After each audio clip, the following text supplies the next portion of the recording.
Continuing. Testes. Continuing. I'm at the stage of the making videos. Video. Oh, Tucker. What is that, Tucker? Tucker, what are you doing with that? You see what he just did? Tucker Carlson is composing himself as the video. And I deleted all the videos. Shall eventually show himself. And I kept staying inside the bubble. I was trying to make the video to penetrate the bubble, be on the other side. Bada bing, bada bam. Bring the viewer. And the bubble was just expanding so demonstrably erratic behaviors. It would suddenly contract and I'd be way outside the bubble. Then it would fucking expand and it would eat the whole universe. Then it would leave me outside the bubble again, and I could not get it synced up until now. I'm sorry, ma'am, you're the Treasury Secretary? Let's talk about the economy, which is imploding. Stop with your little abortion talk, your little gun talk. Not your area. Let's get back into your lane. You're the Treasury Secretary. The goal always is to talk about anything other than the economy. Why? Because they destroyed the economy. Testes. But there was one exception. At one point, Janet Yellen was asked, because somebody invited her to talk. Exactly as the Treasury Secretary and former Fed chair, as an economist and a genius. How'd you miss the inflation you caused? Here, what? I know it can hear now. It's got the microphone is jammed. Was a scenario the microphone. in which we would end up contending with multiple variants of COVID that would be scrambling our economy and global supply chains. And I was not envisioning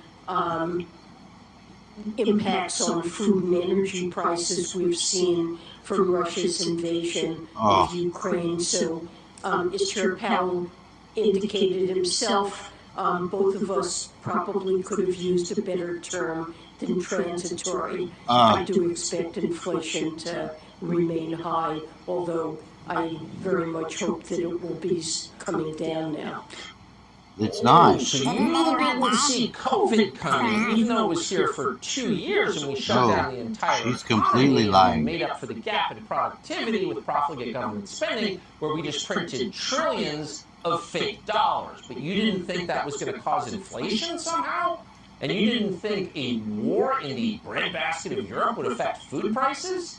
Let's say you were a talk show host on a cable channel with no economic experience whatsoever, or even the ability to balance a checkbook, and it was obvious to you, but you're the Treasury Secretary, but you didn't see it coming? Maybe you should have called it transitory? And your answer is, and we're quoting, I do expect inflation to remain high, although I do very much hope it will be coming down. She hopes. Very much hope. Is that where we are? We are very much hoping? Very much. Tell us more about abortion and gun violence, if you would.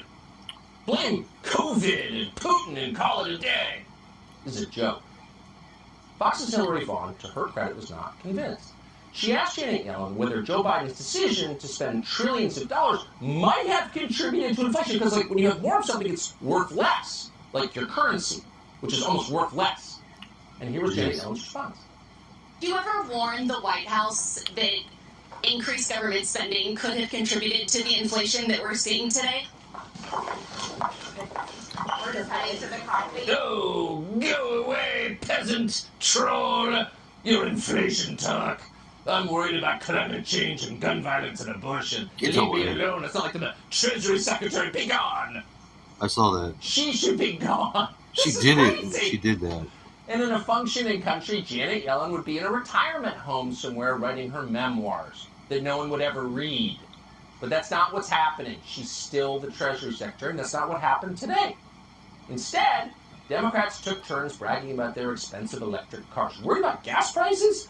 Just get a Tesla, baby. Here's Senator Debbie Stabenow of Michigan. Oh, look. Well, good morning, Madam Secretary. We're so glad to Oh my have you God. with us. I do have to say, just on the issue of What in the gas fuck? prices, after waiting for a long time to have enough chips in this country to finally get my electric vehicle, I got it and drove it from Michigan to here this last weekend and Oh went my by every God. single gas station. And didn't matter how high it was. And so I'm Oh. looking forward to the opportunity for us to move to vehicles that aren't going to be dependent on the whims of the oil companies and the international markets. Are you fucking nuts? Are you fucking Yes. crazy? Because electric cars don't actually use energy, so they're disconnected from the international market. Hey, Debbie Samuel, what's an international market? Do you have any idea No. whatsoever? Do you know anything? No. You're telling us that the oil companies are so greedy, they somehow canceled their own leases for drilling. They're so greedy, they don't even want to drill oil. And that's why they shut down their own pipelines. Is that Sure. right? And that's why they're talking about implementing a gas tax. Because Dude. they don't want you to use oil, right? What's the reasoning here, Debbie Stab? I know maybe we should contact Janet Yellen. Maybe she'll answer. Maybe she'll just wave us away like the peasants we are. What's going on here? How can this person be our Treasury Secretary? We're in deep waters. Is there anyone who can pull us out of them? Subscribe to the Fox News YouTube channel to Is that catch you, our Young? nightly opens. Stories What are you that doing? are changing the world and changing your life. I'm Dr. Carlson tonight. Dr. Carlson? Dr. Carlson just revered itself.